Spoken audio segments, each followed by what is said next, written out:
A paz de Deus, nosso Pai, de nosso Senhor Jesus Cristo.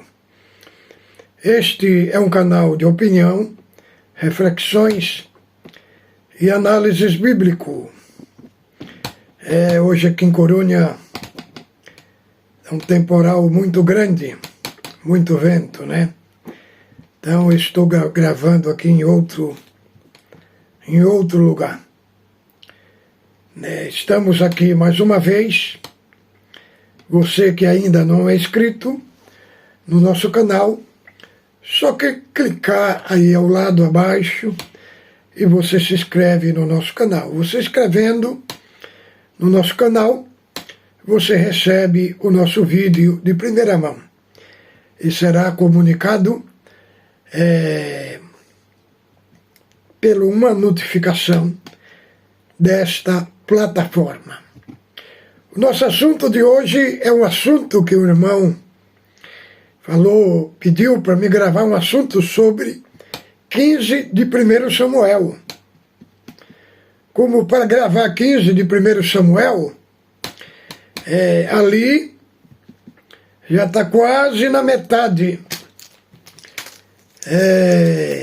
da missão do reinado de Saul. É ali que o Senhor termina de arrancar o reino da sua mão. Irmãos, quando nós lemos o capítulo 8 de Samuel, que dá o desfecho para ser colocado um rei, os filhos de Israel chegaram para Samuel e disseram para ele: olha, tu já é velho, né? Os teus filhos não andam conforme os teus caminhos, constitui para nós um rei. Né? E Samuel se entristeceu muito, né? por eles rejeitar o Senhor e querer um rei. O Senhor falou: Samuel, eles não te rejeitaram a ti, mas eles te rejeitaram a mim. Ouve o povo, constitui um rei para eles.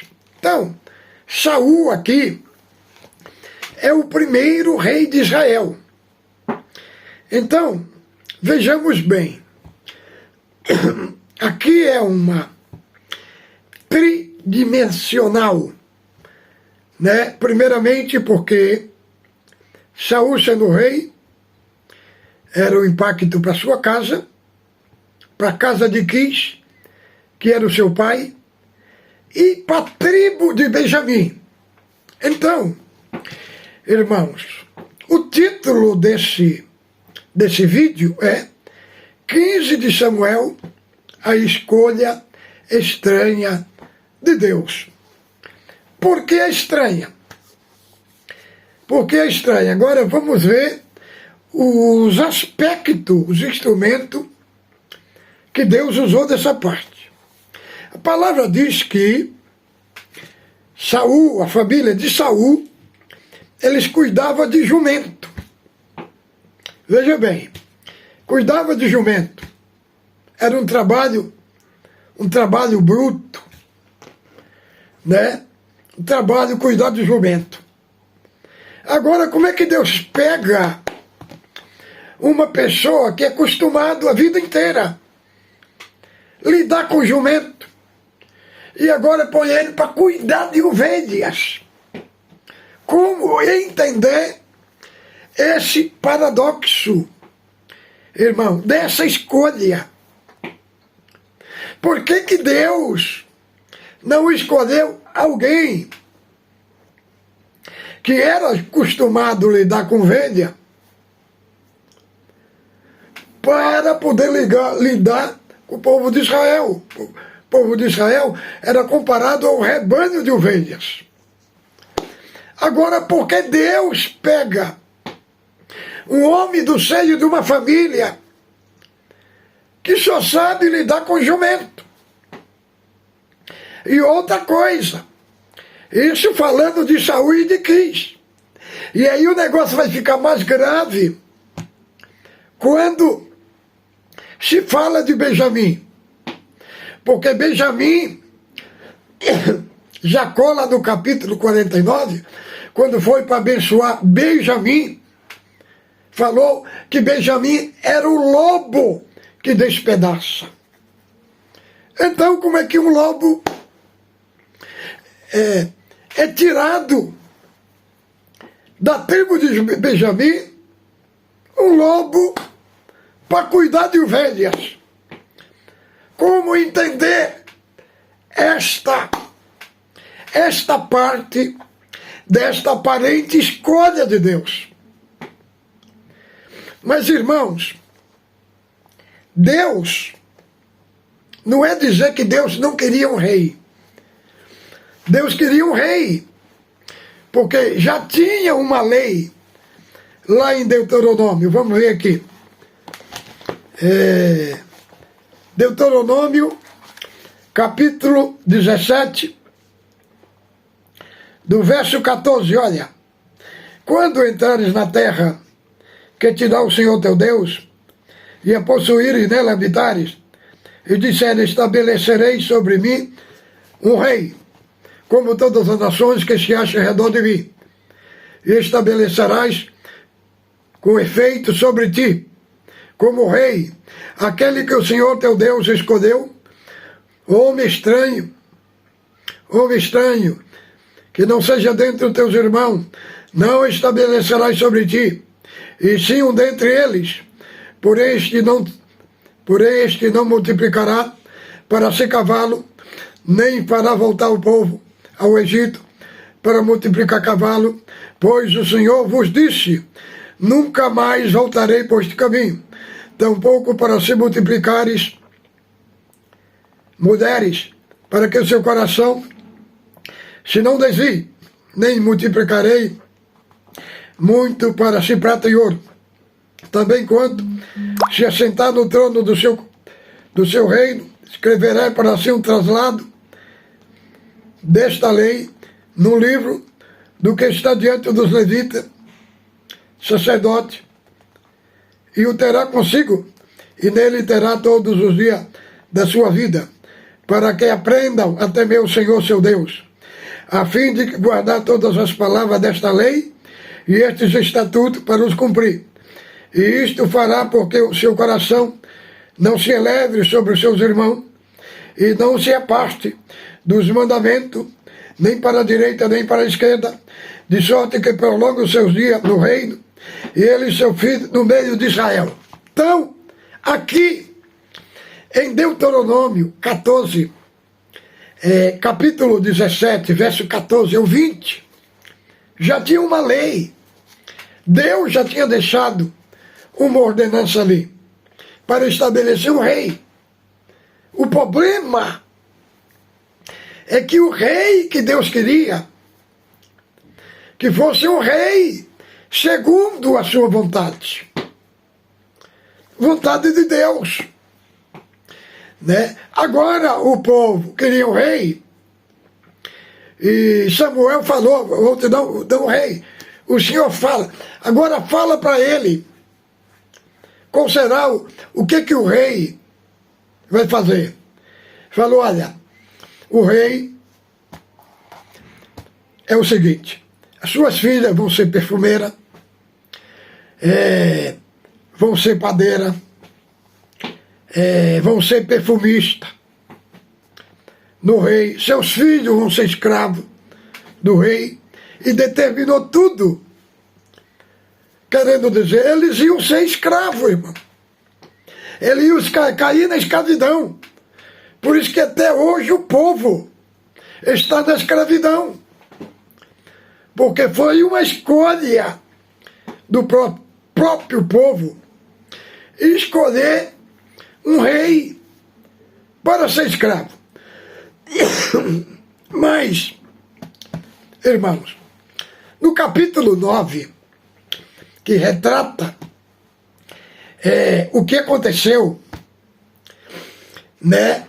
As jumentas se perderam, desapareceu da casa de Quis.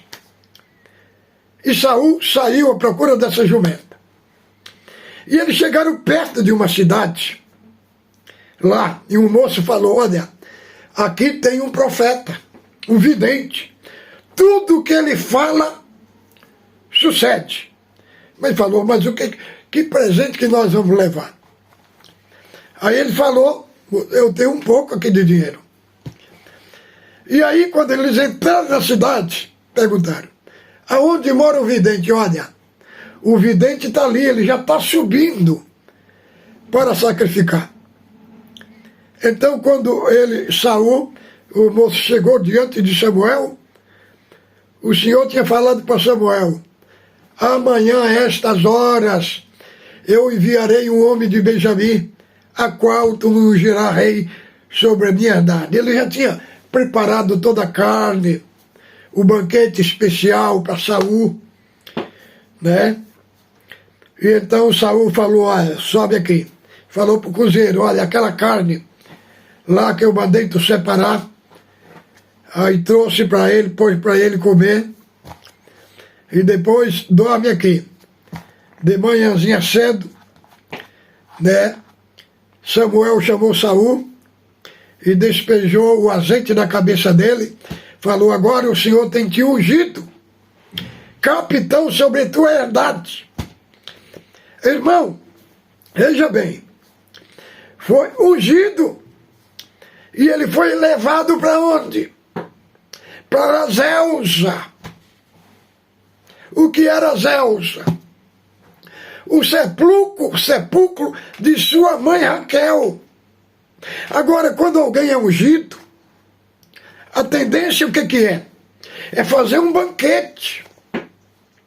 Fazer um banquete para a pessoa. Não é verdade? Mas com Saul foi diferente. Ele foi levado para o sepulcro da sua mãe. E ali tinha uma linha tênue. Porque foi ali que sua mãe morreu de parto quando deu luz a Benjamim. Quer dizer, a vida e a morte. Um morreu e Benjamim nasceu. O seu patriarca da tribo de Benjamim, que era Benjamim, foi ali que ele nasceu. Mas o que é Deus queria deixar claro com isso? Porque o cemitério é o final da linha. Algo Deus queria comunicar com Saul, querendo dizer, se você andar errado, com iniquidade, em breve você vai vir para aqui. Se você andar segundo Deus, você vai ter honra. Você vai ter honra. Então, irmãos, levou para o sepulcro. Então nós temos muito que aprender com esses dois homens, tanto Saul como com Davi. Saul teve uma parte negativa. Foi Deus que trouxe ele, que escolheu ele. E depois do sepulcro, Samuel falou, a hora que tu subir no Tabor, tu vai encontrar 3 homens, né? Um homem com 3 pães, o outro homem com 3 cabritos e o outro com odre de vinho. E tu pega um pão dele e depois de 7 dias nós vamos se encontrar em Gilgal, lá que vai ser confirmado o teu reino. Irmãos, e aí nós vemos tudo o que aconteceu. Quando ele saiu da presença de Samuel, o seu coração era outro. E lá em Tabor, lá onde tinha um rancho de profeta, ele entrou no meio do rancho dos profetas e começou a profetizar. Ficou um dia lá, caído no chão, arrebatado. Então, o que Deus deu para Samuel pregar, cumpriu tudo. Agora, depois quando nós vemos, no capítulo 13, o Senhor Samuel falou para ele esperar 7 dias. E aí passou o primeiro, Samuel não chegou, segundo, terceiro, quarto, quinto, sexto, nada de Samuel. E aí ele viu que o povo estava se espalhando. Ele com medo de perder a popularidade. O que foi que ele fez? Ele pegou, começou a oferecer os holocaustos ao Senhor. Quando ele estava oferecendo, Samuel chegou. E aí quando Samuel falou, olha, Saul, tu obrou neciamente. Hoje ia confirmar o Senhor o teu reino na Israel. Mas tu desviaste da ordenança do Senhor. Viu, irmão? O perigo que é desviar dos propósitos de Deus. Desemboca em quê? Desemboca em derrota. Desemboca em desonra. O Senhor podia confirmar o teu reino a Israel, mas Deus já encontrou um homem segundo o seu coração. E aí, irmãos,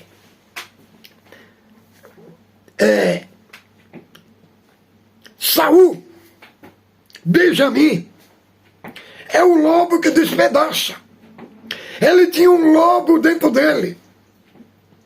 E por causa que ele não controlou aquele lobo que estava dentro dele, ele passou na frente de Deus. Ele fez o que não era reto aos olhos do Senhor. Ali ele perdeu o coração de Deus.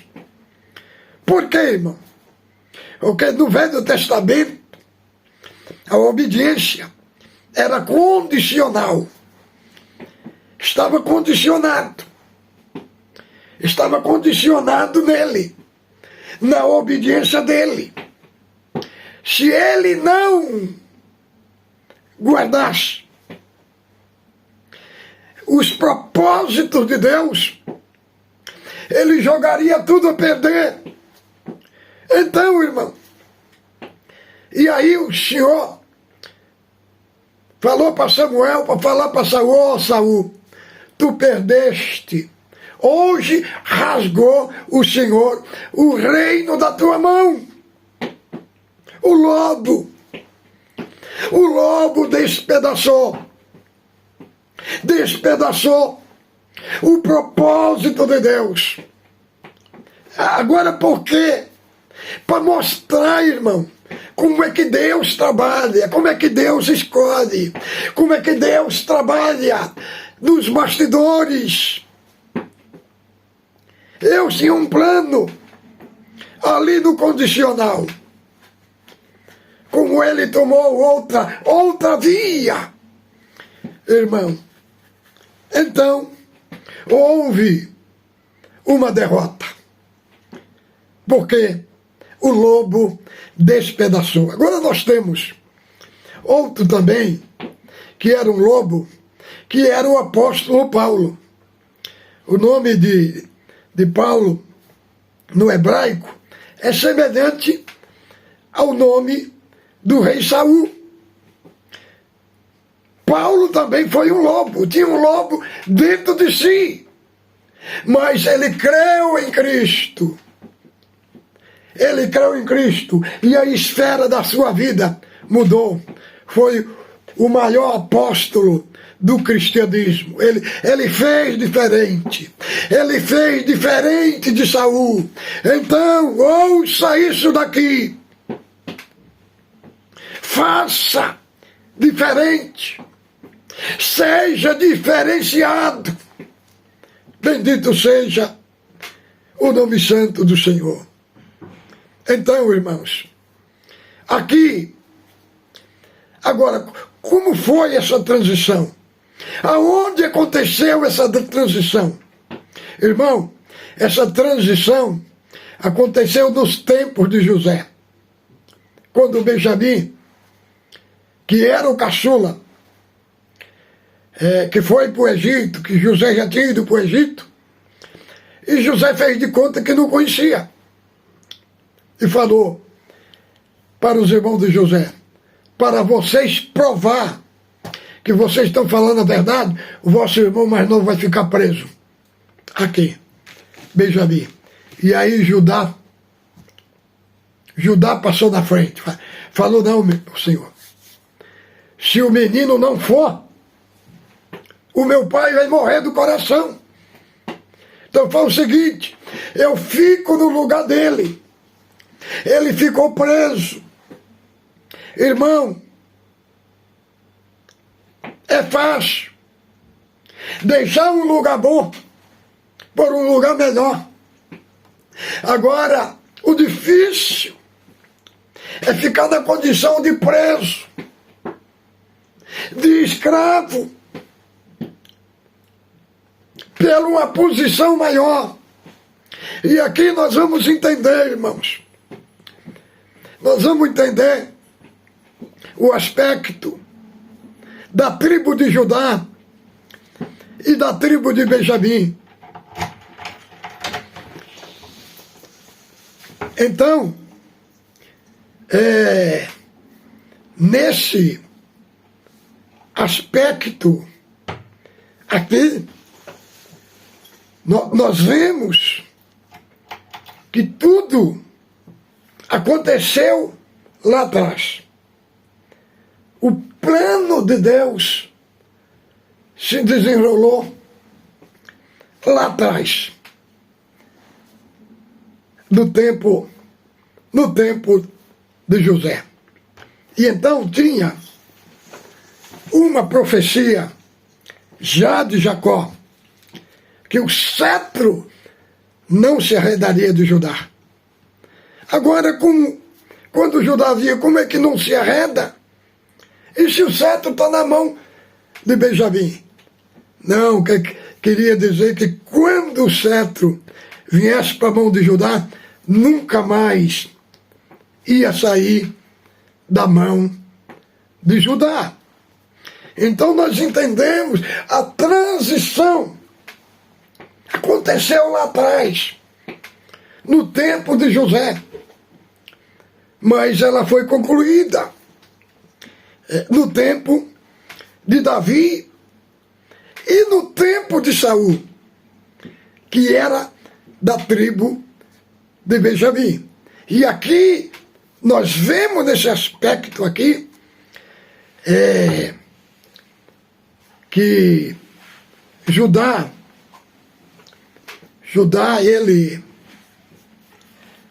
Davi, ele veio da tribo de Judá. Entendeu, irmão? Quando o profeta Samuel falou no aspecto ali desta transição, que falou que Deus já tinha escolhido um homem segundo o seu coração, porque tinha havido uma rejeição. E a transição, ela já estava em curso. A transição, ela já estava em curso. E aí, é agora que nós vamos para o capítulo 15 de Samuel. Capítulo 15 de 1 Samuel. Eu dividi essa parte desse capítulo em 4 partes. Primeiro, Samuel, capítulo 15, do verso 1 ao 9, Saul desobedece a Deus. Vamos ler aqui, para nós terminar aqui. Samuel, capítulo 15, do verso 1 a 9. Disse Samuel a Saul: enviou-me o Senhor a ungir-te rei sobre o seu povo, sobre Israel. Tenta, pois, agora as palavras do Senhor, assim diz o Senhor dos exércitos: castigarei Amaleque pelo que fez a Israel ter se oposto a Israel no caminho quando subia do Egito. Vai, pois, agora e fere Amaleque, destrói totalmente tudo quanto tiver, e não lhe poupe, porém matarás homem e mulher, meninos e crianças, de peito, bois, ovelhas, camelos. Saul convocou o povo e os contou em Telaim, 200.000 homens de pé e 10.000 homens de Judá. Chegando, pois, Saul, cidade de Amaleque, pôs emboscada no vale, e disse aos queneus: ide-vos, retirai-vos, e saí do meio dos amalequitas, para que vos não destrua juntamente com ele, porque usaste de misericórdia para com todos os filhos de Israel, quando subiram do Egito. Assim os queneus se retiraram do meio dos amalequitas. Então feriu Saul os amalequitas, desde Ávila até chegar ao sul, que está defronte do Egito. Tomou, pois, vivo Agag, o rei dos amalequitas, porém todo o povo destruiu ao fio da espada. E Saul poupara Agag e o melhor das ovelhas e dos bois, dos animais gordos, cordeiros, e o melhor que havia, e não os quiseram destruir totalmente. Porém toda coisa vil, desprezível, destruíram. Agora, como este capítulo é muito longo, tem 35 versículos, então eu vou deixar só os textos aqui. Do capítulo 15, do verso 1 ao 9, trata da desobediência de Samuel. Do capítulo 15, do 10 ao 23, trata: é melhor obedecer do que o que sacrificar. Do capítulo 15, do verso 24 ao 31, Saul tenta justificar-se. E do 15, verso 32 ao 35, Samuel executa Agag, o rei dos amalequitas. Então, irmãos, aqui está retratado que Saul desobedeceu a ordem de Deus, por causa, viu aquele tanto de ovelhas.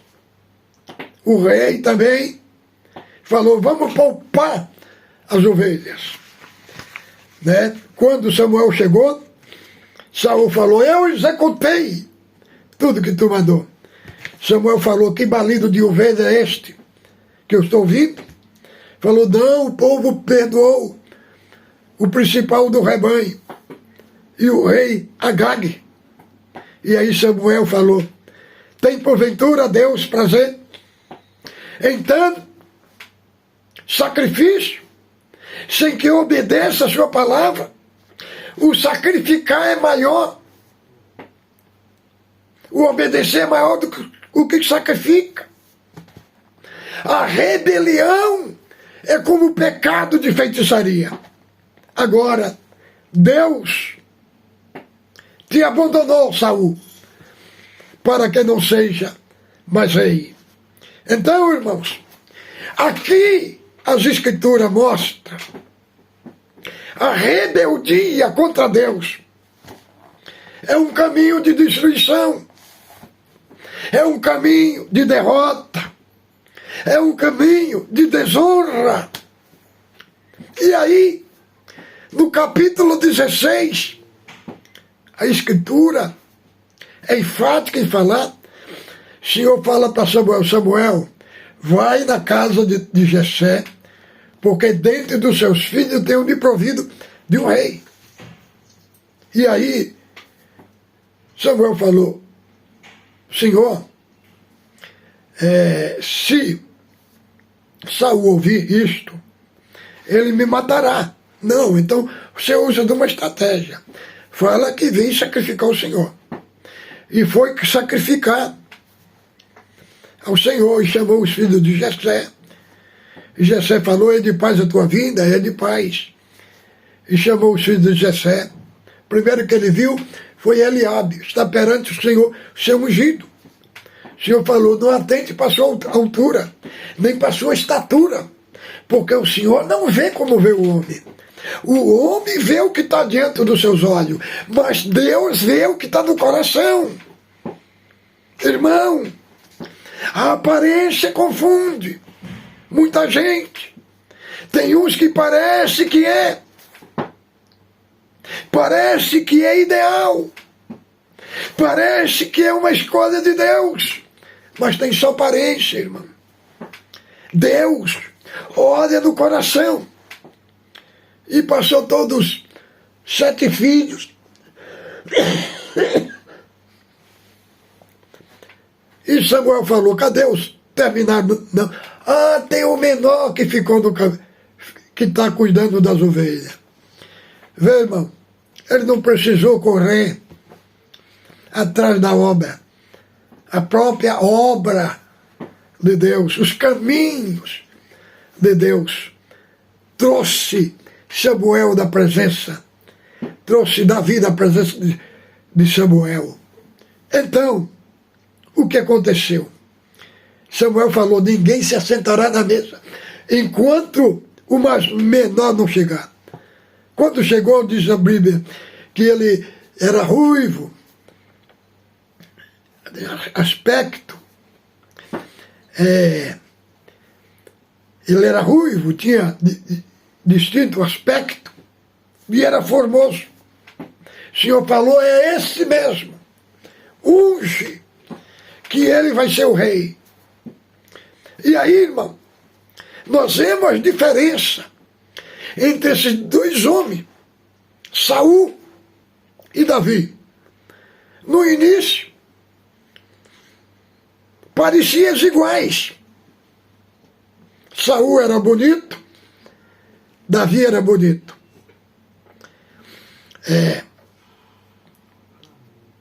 Davi era elegante, Saul também era.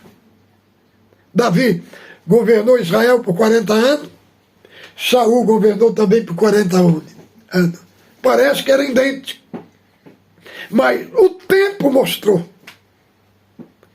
quem era de Deus, quem era verdadeiramente o homem que foi escolhido segundo o coração de Deus. Os caminhos de Saul sempre foi caminhos diferentes, de um homem soberbo, de um homem arrogante, de um homem prepotente, não voltava atrás, não descia. Era esta a característica de Saul, era a sua identidade. Sua identidade era um homem que vivia independente de Deus. Então aqui nós vemos os degraus da queda. A pessoa quando está caindo, quando ele está caindo, muitas das vezes a pessoa mesmo não vê, irmão. Tem muito que está caindo, que a casa está caindo, e ele não vê que o Senhor já foi, que o Senhor já se retirou dele, já foi embora. Irmão, e aonde desembocou isso? Desembocou que Deus deixou de falar por Saul. Deus não falava por sonho, Deus não falava por Uri, e Deus não falava com o profeta. Aonde desembocou?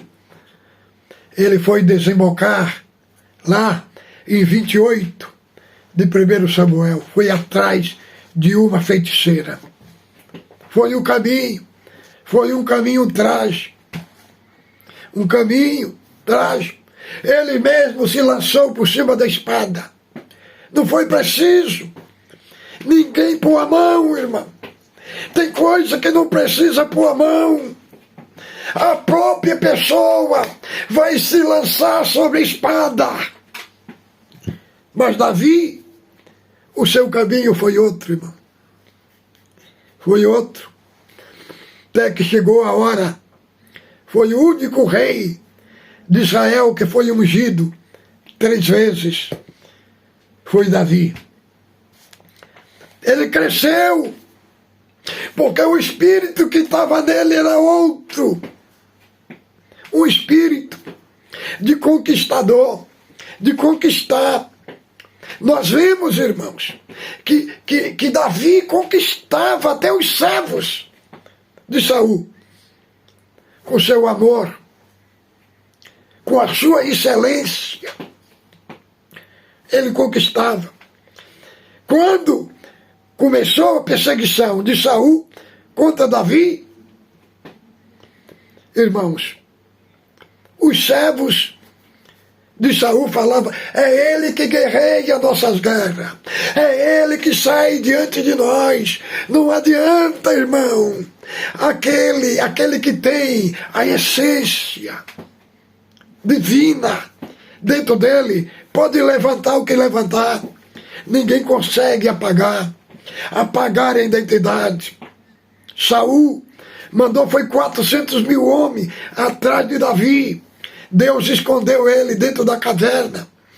E o mais bonito é o que eu acho: Davi venceu o gigante e teve uma guerra contra os filisteus. Os filisteus já guerreavam com ele 15 anos. Ele foi consultar o Senhor: Senhor, eu irei pelejar contra os filisteus? O Senhor falou: não, volta para trás. O Senhor mandou ele voltar. E ele voltou. Ele não foi para frente, porque era aquela que era a estratégia de Deus. Então, irmão, quem anda dentro da estratégia de Deus, quem anda dentro dos princípios de Deus, Deus faz uma reviravolta na história dos seus filhos, das suas filhas. Deus manda perguntar para você: quem é você? De qual lado você está? Davi ou de Saul? Aqui nós vemos 2 personagens. O que aconteceu com eles na história de Israel? Por quê? Por causa da fidelidade que Davi teve. Irmão, Davi foi o homem que Deus mais amou. Davi foi o homem que amou mais Deus. Agora o homem que Deus mais amou foi Abraão. Então, veja bem, as guerras, os problemas acontecem. Por quê? Por que Davi foi perseguido? Foi por causa da unção que ele tinha. Irmão, a unção de Deus, ela traz problema, ela traz guerra, ela traz combate, muitas vezes ela tem intriga, guerra. A unção, provocado pela unção. Davi, depois que foi ungido, foi perseguido, depois mais de 15 anos.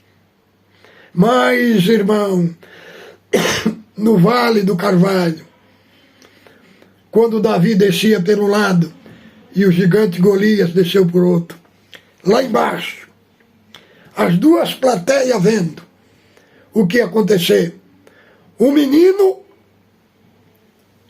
e um gigante, os 2 lados vendo. Quem vencesse, se Golias vencesse, Israel ia ser escravo. Se Davi vencesse, os filisteus iam ser escravo. Lá embaixo foi mostrado quem era quem. No campo de batalha, a ótica dos olhos humanos. Davi não sairia vencedor, porque ele estava diante de um gigante, de um homem bem armado, um homem bem aparelhado, um homem que não perdia uma batalha. Então, pela ótica normativa humana, o gigante saía vencedor, mas Deus entrou no meio da história, Deus entrou em cena. Você pode estar dentro de uma grande batalha, de uma guerra que não tem fim, mas saiba de uma coisa: a hora que Deus entra em cena, as coisas mudam de figura, o ambiente muda e as coisas caem no devido lugar. Deus fez uma reviravolta, uma pedra, Davi com uma pedra numa funda, uma pedra de expulsar passarinho. Uma pedra era insignificante para a guerra. Saul queria armar Davi muito mais, pois as suas armaduras, as suas armas, mas ele olhou, ele não conseguia andar com aquilo. Falou: não, meu assunto está no ribeiro. Pegou as 5 pedras do ribeiro e pôs dentro do surrão, e a hora que lançou, no nome do Senhor dos Exércitos, uma pedra foi na cabeça do leão, do gigante. O gigante perdeu o equilíbrio, caiu, ele foi lá, cortou a cabeça do gigante e mostrou a cabeça para o povo de Israel. E o povo jubilou, irmão, jubilou, porque quando alguém tem Deus, quando alguém carrega Deus dentro de si, as evidências aparecem. Deus aparece. A obra de Deus transpirou em Davi, apareceu em Davi. Irmão, e o gigante caiu. Irmão, aí a vida de Davi, daí para frente, foi uma vida muito difícil. Muita guerra, muita perseguição, cercado de todos os lados. Mas foi imbatível, irmão. Foi invencível, porque Deus estava com ele. Então, é esse aspecto aqui que eu trago para os meus queridos e amados irmãos. Fique com Deus, a paz de Deus com todos.